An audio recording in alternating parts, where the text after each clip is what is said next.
Welcome back to another episode of In Depth. My name is Luke Hardacre, and I'm a surf coach at OMBE. If you're new to OMBE, we take a look at surfing from the perspective of ocean, mind, body, and equipment. This podcast is all about straight to the point, surfing tips, giving you something that you can take away every week and implement in your surfing. This week is all about land-based training. Now, if you're not doing land-based training, that's fine. But this is all going to be about why you should do it, firstly. But the main thing that I want this to be about is how to ensure that you're doing it properly and how to make sure that you're not introducing bad habits, making sure that you're training the right things. And this is also an extension of last week's episode, trigger words. So if you haven't listened to that one already, you can listen to it after this one because you can just add in the same information from that one on top of this one and do both of them at the same time. But your land-based training, to put it into just one statement, it's the idea of learning to feel, learning to move, learning what some of these movements should be and how they should feel so that you can start figuring it out and then move that onto your surfing. There's an age-old saying that the only way to get better at surfing is to surf more. And there's a lot of truth in that. But there's also other ways to stimulate your surfing and to learn to feel and learn to move. And that's where your land-based training comes in. And like in any action sport, you need to do more of it. You need to become more familiar and train these movements and patterns over and over. And it's true for any sport. And it's the same for surfing. You need to build muscle memory. But surfing's an odd place. It's an odd sport, if you consider it a sport. But whatever it is, no two waves are the same. The ocean dictates what you should do on each wave, and quite often, it gives you less than average conditions to practice something on. If you compare it to skating, the ramp never moves, never changes. You select the ramp, bowl, or section that you want to use to practice on what you want to do, and you can do that movement over and over, building repetitions up, muscle memory, and developing that feeling. You don't get that in surfing.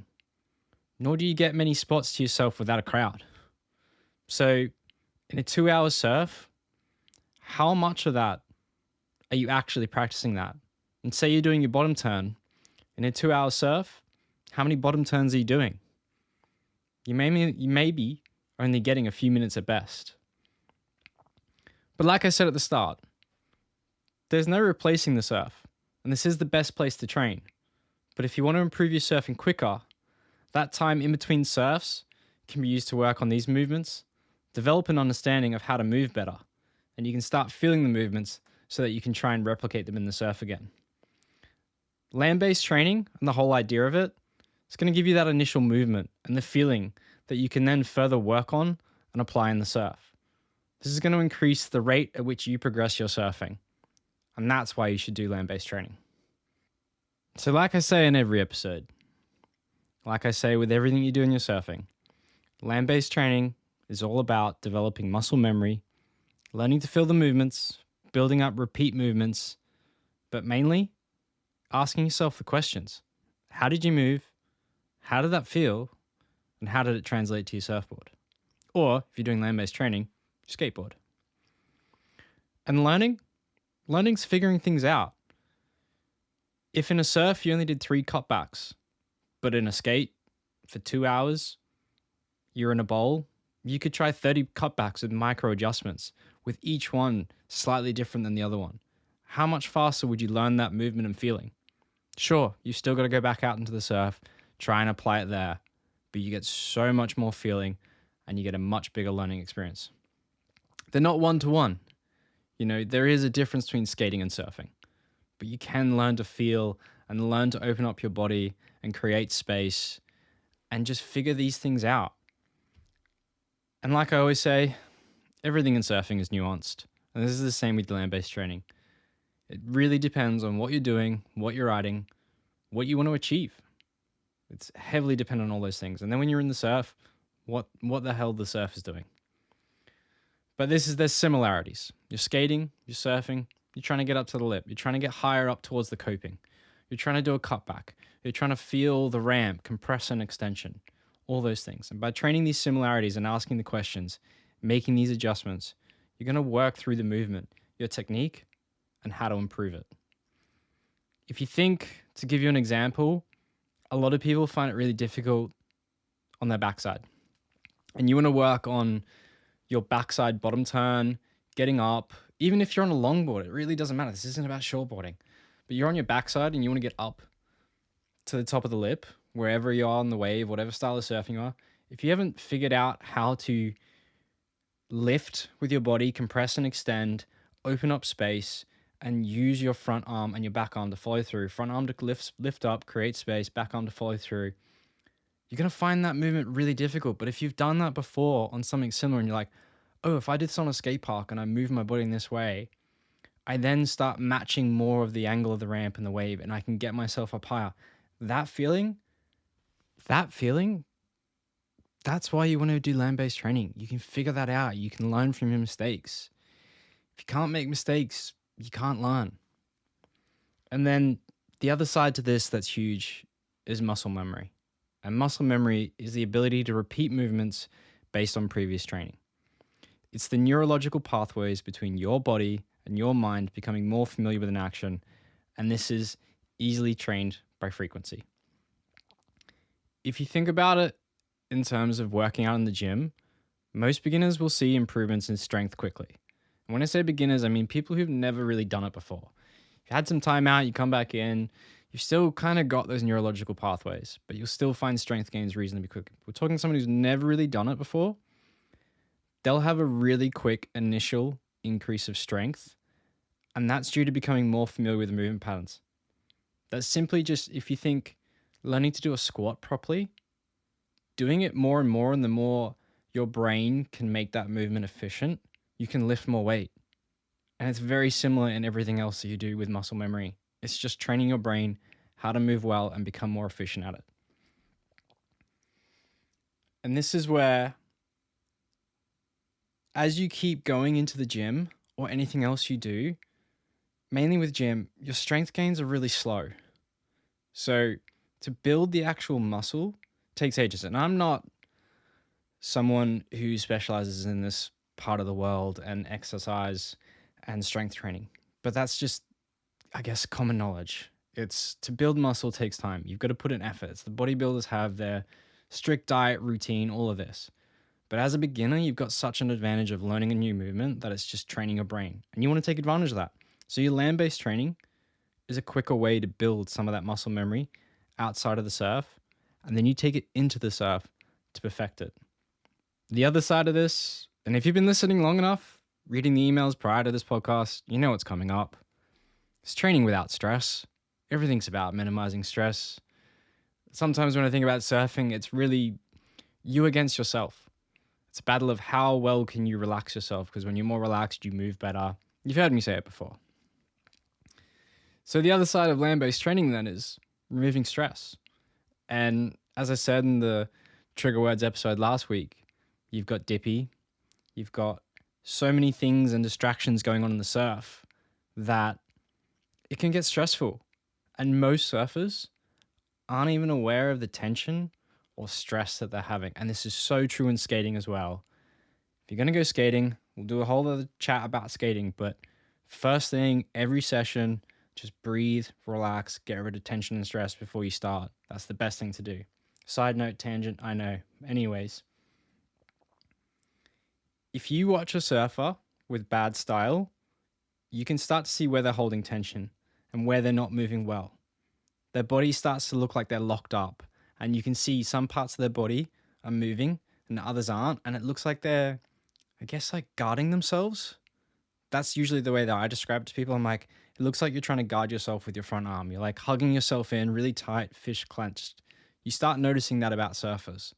So doing your land-based training is trying to isolate all the other crap going on, make a nice, comfortable space that you can do whatever you need to do, feel the movement, and not introduce it with stress. When you're doing it with skating, first thing first, minimize stress. Breathe out, relax. Because when we're not stressed, we learn quicker. When we're relaxed and we're having fun, we learn, we open up our minds, we stop fighting everything. That's the point. It's something I went into detail about in the episode, what the grums have got that we don't. Just being open, it's so important. So the other part of this, before I really go into the mistakes and trying to make the improvements, is trigger words. If you listened to last week's episode, then great. If you haven't, go back and listen to it. It's really just this one last little tool and technique you have to make sure that you keep yourself on track, making sure that you're connecting your neural pathways to your mind and body and cementing them and giving yourself these little cues to make sure that you do it right and make sure that you do it well. And you train this, oh, if I say this word, I create this action and I do that. That's the whole point of it. So I'll link a guide to that. Otherwise, you can scroll down to the bottom, like below this episode, I guess. You'll see it all there. This then is going to lead us to the actual mistakes you're making. I spent this whole time trying to explain land-based training, why you should do it. But the most important part is making sure you do it right and not introducing mistakes. If you do your land-based training and you do this for months, weeks, whatever it is, and you do something wrong, you can really compound bad habits or train something that you're unaware of. And there's always a solution to that, and that's to film everything. You can go back, review it, have a look at what you're going through. But I'm going to go through a couple of the key mistakes that I keep noticing people have when they post up clips in the OMBE community. And I just kind of think some of these are so easy to fix. So let's go deep on them and let's just figure them out. So here are the issues. People just going through the motions. People just building reps and rushing. People training bad habits, not doing it right. And then they're doing isolated training that's disconnected from the actual surfing. So I'm going to break down each one of those four and go into detail about them. Going through the motions and just building reps and rushing really go hand in hand, right? And a lot of people are doing what I would consider just acting and moving. There's no thinking. It's kind of like, I just go and do this, and when I've done my 10, whatever. And that's fine in some regards, but when you're trying to learn something, you have to ask questions. So the whole point of me doing this podcast is really just to get you to ask questions of yourself. If I want you to ever take away one thing, it's that. More than technique, more than any other useful tips and tricks, is to ask yourself questions. And you need to feel things out and try changes and differences to figure things out and find what feels best. So what I'm talking about here is the micro adjustments. By doing that and changing one thing, you can understand, does this make it feel better? Does it make it feel worse? Do I move better?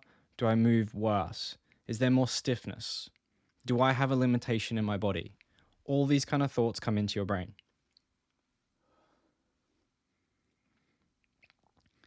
So when you're doing your land-based training, I want you to figure it out. Ask questions, be curious, and question how you move.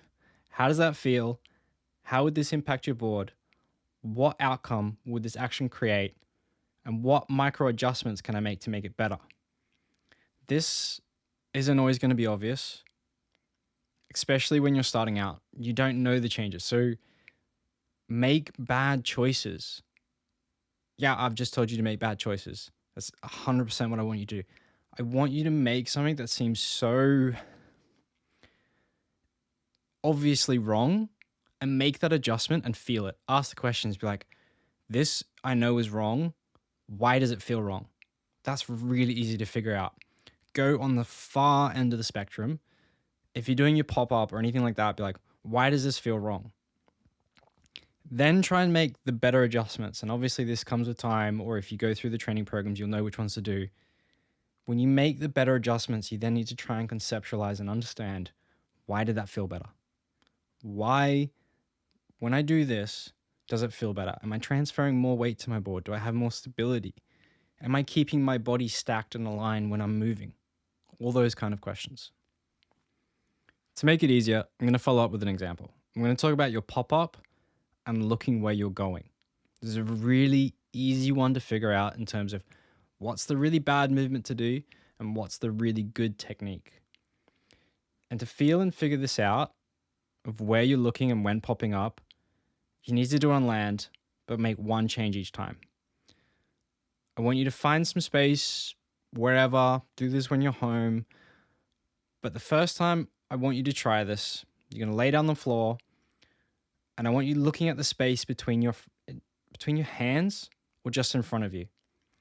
And this is really common with beginners, looking down at the wave, looking at the bottom, watching it draw out or suck up or suddenly stand up and freaking out.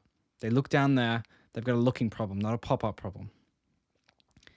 Then I want you to go through your regular pop-up. If you're doing the walk-up as we promote at OMBE, great, it really doesn't matter. The whole point of this is you're just isolating one bad technique.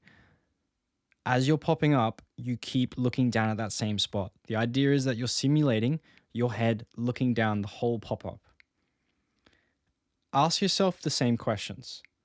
Ask, how did that move? How do I feel? How does that translate to my board? What you should be feeling is that all of your weight and your center of gravity and mass is pushing yourself down. You have really bad balance. If I was to come up behind you and give you a slight nudge, you'd probably topple over. Then I want you to do the opposite. Do everything else the same. We're only changing one thing. This is a micro adjustment. The difference now is I want you to lift your chin up. I want you to look up so the chin is roughly parallel to the ground. And I want you to do the pop-up again. If you're doing this at home, wherever you are, find a spot that you can keep staring at and just maintain eye contact with that. And then I want you to ask the same question again. How did that feel? How did I move? Where was my weight? How's my stability? Those kind of things. What you should be feeling is that by looking up, you're creating more space in your body to pop up. You're creating the space that your hips, as you raise them, your legs can come through, and you're allowing your body to lift up with the pop-up. That's the difference. If your body is experiencing a limitation in movement caused by an underlying issue, or you're simply doing bad technique, you may need to go talk to someone. So if you've got a limitation where you have mobility issues, injuries, I'm not a professional in that field. So they may need to be something that you need to overcome, stretches, whatever a professional will advise you. Think about that as well. But if you don't, it's about just figuring out the difference between where you're looking. That's the whole point of that example. And quickly, before I move on to the next part, now you can ask yourself, especially with your pop-up, do I have a pop-up issue or do I have a looking issue?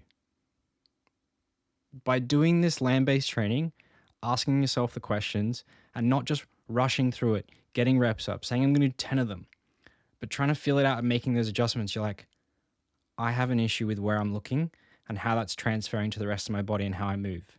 By doing that, you could do the pop-up 10 a day, whatever you want to say, for a month, or you could do that for 10 minutes on one day and be like, I've just made a breakthrough. I know what I'm doing wrong and how to fix it.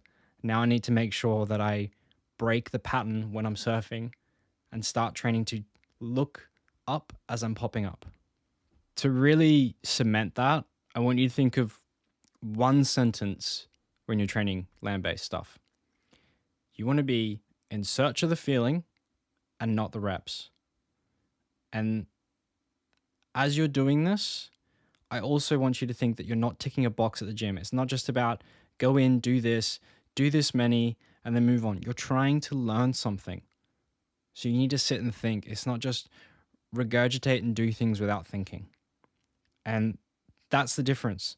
This whole experience is learning. It's not working. It's not effort. It's not about stamina. Unless you're training surf, strength, resistance, anything else like that, this is about learning. When you're doing your training, you should be training until you can understand that feeling and how it connects with your surfing, as well as being able to replicate it in the surf effortlessly. Always remember, slow is smooth and smooth is fast. Make all your movements slow, keep making them slow until they become smooth, then work on making them smoother and smoother. Over time, they'll become fast. They will get faster and faster until they feel normal and smooth. Do that. That's so much more beneficial than just rushing through and getting anything done. So the next part, and going back to our original list, is training bad habits, which is so super common. People aren't either thinking or aware, and that's okay. That's totally fine. And if you're training your pop-up or something else and you make a mistake, don't fix it. I'm serious. Don't fix the mistake. I want you to stop, disconnect from that mistake, and start from scratch again. If you correct the mistake, are you training to fix the bad habit, or are you training to make the mistake and fix it every time? That's the question I put to you when you make those mistakes. You want to be training doing something right every time and to feel it, not to do something wrong and then feel the correction, because you're going to go out and repeat that. If you're making mistakes in your land-based training, though, that's okay. Like, it's not about having to know 100% perfect technique. It's about creating a system that's going to make sure you do it well. And it's kind of like punishing yourself so that you have to start again and do it properly. And the more times at the start, it might feel bad being like, oh, I can't get this. Every time I just have to start again. That's so critical. That's telling you there's an issue. You're not moving well. That may be an underlying issue in your body and how it moves. It doesn't matter. The point is, there is this strong feedback to say, you're doing something wrong, fix it. Which then comes back into your bad habits in surfing. The more you do a bad habit, the more ingrained it is, the longer it then takes to remove it. So when I talk to beginner surfers and they're like, oh, I've never surfed, I've never done this. I'm like, great, you don't have bad habits to replace. If you think of surfing and snowboarding, so many surfers go to snowboarding, take their surfing style, and the snowboarding coaches are just like, dude, you need to stop whatever you're doing because it's not snowboarding. And I'm not a snowboarding coach. I just know from secondhand experience. So if someone wants to correct me, go for it. But that's the experience I've had from a lot of snowboarding coaches. But the idea of these bad habits is you don't want to layer them, and you don't want to put improper training on top of these other existing issues. It's okay to make mistakes, learn the movement and play with it, but make that mental connection and fix it. Do it properly from the start. Don't just go through the motions, ticking off the reps, rushing through a movement, or constantly making mistakes without learning something. The final problem that I see with a lot of people's land-based training is what I call disconnected training. And this one's not so obvious. This relates heavily to people practicing their pop-up and stopping, not relaxing, and moving into their neutral stance. So when you think about that, would you pop up on your surfboard to very sloppily stand in a bad stance? You wouldn't. So why practice the pop-up to never get into your neutral stance and train that as well? So surfing can be thought of as a series of interlinking movements. Nothing is isolated and everything stems from your neutral stance. It's the most important thing you can learn, other than obviously most beginners wanting to learn to pop up. But if you can nail your stance, make it really comfortable and easily move between every other movement, you're going to have such a great time learning new things. So when you're practicing something, specifically your pop-up, and you think that it will link into something else, add that. Add pauses and think, what would happen next after that movement? And ensure you're training yourself to be ready to perform that movement. If you train your pop-up on land, keep your hands by your side, your stance will negatively be infected. You'll be surfing like you've got your hands in your pocket. I would also be surprised to not see you doing this in the surf.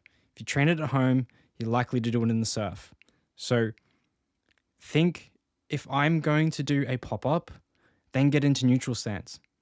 If you then want to layer things on top, try doing a lean, a compress, twist, whatever you think you will do. The idea is for you to think, not to be robotic and just pop up, pop up, pop up, and you've gotten halfway up to your feet and your back is still slouched. It's get up and do it properly, connect to your neutral stance. And then when you train neutral stance and other movements, everything starts from neutral stance and then goes into the movement. So you're bridging all these different movements together. If you're really struggling to figure out if you're disconnecting your training from the next movement or anything like that, you can always film it. And I strongly suggest you film whatever you do because it gives you a learning opportunity. So many times you think you've done something and you don't see it, so you can't understand, was I holding tension? But the camera never lies. You look back, if it felt awkward, it will look awkward. If it looked awkward, it would have felt awkward, right? That is pretty universal. So if you're looking back at something, you go, something doesn't look right, then something didn't feel right. You need to go back and play around with that. Go make the micro adjustments. Go back and ask yourself questions. There's one thing I want to add on to the end before I get to the summary and finish this off. And that's what not to do. And that's overthink and rush it. And so many people with their surfing overthink everything. And they worry about, where should my foot be and what should it be doing here and blah, blah, blah. And yeah, I want you to think about these movements and try and feel them out, but I don't want you to stress about it. Think of this like how sleep allows our minds to sift through the day's events and thoughts. You need time to process the movement and the training. Don't rush through it. You're training to repeat a pattern and a movement, not get through a certain number of reps. The main focus is on learning. If you find yourself worrying about every small detail, stop. Don't overthink it. Surfing is nuanced, and there is never this always exactly do this with your body and nothing that differs. It's a really good video if you want to go watch John Florence in like 300 frames per second. You look at his back foot and you look at his stance, and he's 1 minute he's at the end of the board, 1 minute he's in the middle, 1 minute he's got no weight on his back foot. So many things that people are like, you can't do that. But there you've got one of the best surfers in the world doing it. Watch it, slow motion, and watch how his body's moving and doing these things that people are like, your foot's always meant to be on your tailband. It's like, well, there, he's not. It's like nothing wrong with his technique, and he's doing amazing surfing. So in your training, don't overthink it at all. Focus on moving freely, being comfortable, and if something's not comfortable, ask questions and make the adjustments. On a side note, as I've said before, issues in movement can also be limitations in your body. For those, go see a specialist and work on those limitations. Don't work through pain or limitations. Don't introduce injuries or anything else like that. So in summary, stop just rushing through the movements. Play with them. Add a trigger word. Film it. And be in search of the feeling and not the reps. Slow is smooth, smooth is fast. Try to understand how this all connects with your surfing and make the micro adjustments to change that feeling. Don't train the fix to a bad habit or mistake. Train proper technique and just relax. Don't overthink it. Whatever you are training, even when skating, if there is a movement that follows the previous, link them or finish the previous movement in the appropriate stance or position to connect the movements and flow better. If you're thinking through this whole episode that some of this sounds like you, don't be harsh on yourself. This can be a light bulb moment to wake up and make some fixes and get some serious changes going on in your surfing or your training. So don't be hard on yourself. Just find the solution and work towards it. That's all it's about. Surfing's about having fun and letting go of stress. So don't build that up on your own account. As always, if this has helped explain land-based training, I'd love to know. You can get in touch, info@ombe.co. Also, we've just built a new webpage for the podcast that you can find at ombe.co/in-depth a surfing podcast. You can find everywhere you want to listen to this, Spotify, Google, Apple. There's also the RSS feed if you want that. But there's also a button there. If you'd like to get in touch with the show, if you'd like to make an episode suggestion, you can find that there. There'll be a contact button. There's also a subscribe button. So we're making it easier if you want to get the OMBE Method PDF. And the OMBE Method PDF, as I say each week, is just our training wrapped up into one document. It gives you all the breakdowns of the fundamentals of surfing, movement, theory, everything else. As always, I'll link that in the show notes. You'll have a full write-up of this in the show notes as well. You'll find that, the OMBE Method PDF, the podcast page for this now. Next week, I'll be talking about one more wave. And something I want to introduce to you when you think of one more wave and should you go in, should you not? There's some really good, exciting learning experiences you can do around one more wave. I don't want to spoil it just yet. And then following that, I'm going to get stuck into some surf skating. If you don't know, surf skating is probably something I've spent quite a lot of time on. I've been doing surf skating for about the last 10 years. There's a lot of topics and a lot of questions coming in about surf skating. So if you've got any between now and then, let me know, because I'll be trying to make sure that I am in detail or in depth as much as possible, and give you guys a good summary of what you should and shouldn't be doing. But until then, I'll see you next time.